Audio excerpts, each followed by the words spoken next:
100% féminin dans Sport Buzz. Bonjour Sandrine Retailleau, vous êtes la directrice de Reebok France. Bonjour Claire. Merci d'être avec nous aujourd'hui. La marque s'est recentrée sur le fitness. Pourquoi ça ?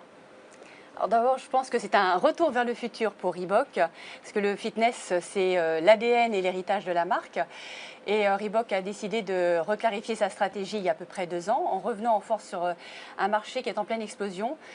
Donc le fitness, c'est une révolution qui est en train de se passer, et c'était tout à fait pertinent et légitime que Reebok revienne sur ce territoire-là. Est-ce que ce sont les femmes les principales acheteuses de la marque ?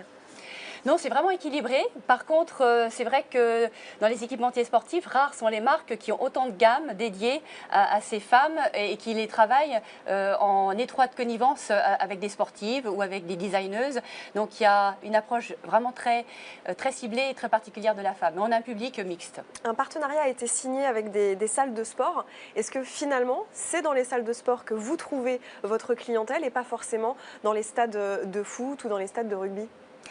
Oui, c'est vrai qu'il y a en France 5 millions de personnes qui pratiquent le fitness dans les salles de sport. Donc c'est prioritairement là où on trouve notre cible.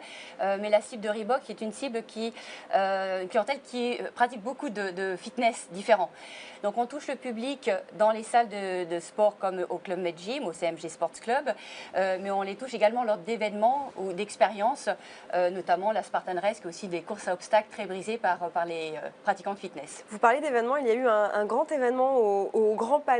Le but était d'en faire la plus belle salle de fitness au monde. 5600 participants en septembre. Est-ce que vous faisiez partie de ces participants ? Ah oui, c'était un moment magique. Ça a été une révolution, hein, cette salle de fitness, faite en partenariat avec les Smiths, qui est le leader mondial des programmes chorégraphiés de fitness. Et on a transformé le Grand Palais. Effectivement, c'était la plus belle salle de fitness au monde, et avec une ambiance quasiment de festival ou de concert. Et oui, j'ai eu la chance d'en faire partie. Et ce qui est incroyable, c'est que les personnes, donc les 5500 personnes qui sont venues, ont pratiqué 6 heures de cours de fitness d'affilée. Donc on le voit sur les images, c'est un moment extrêmement fort et que l'on on a l'intention de renouveler. Vous avez aussi écrit, Sandrine, un livre sur les athlètes féminines divines. Qu'est-ce qui vous fascine chez ces sportives ? Je crois avant tout la relation particulière qu'elles tissent avec leur discipline. Donc c'est vraiment des histoires d'amour qui ont été retranscrites dans ce livre. Et puis la connexion entre le corps et l'âme. Et Gaëtane pourra en témoigner. Ce qui m'intéressait, c'était de comprendre. Elle est dans votre livre. Exactement. Elle fait partie de ces grandes sportives qui préparaient donc les Jeux Olympiques de Londres.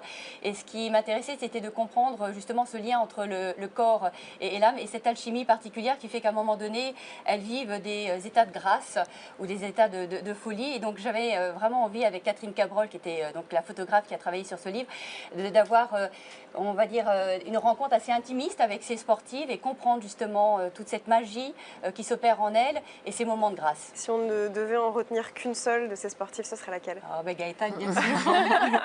Merci beaucoup Sandrine Retailleau d'avoir été notre invitée aujourd'hui. Je rappelle que vous êtes directrice de Reebok France. Pour faire du fitness,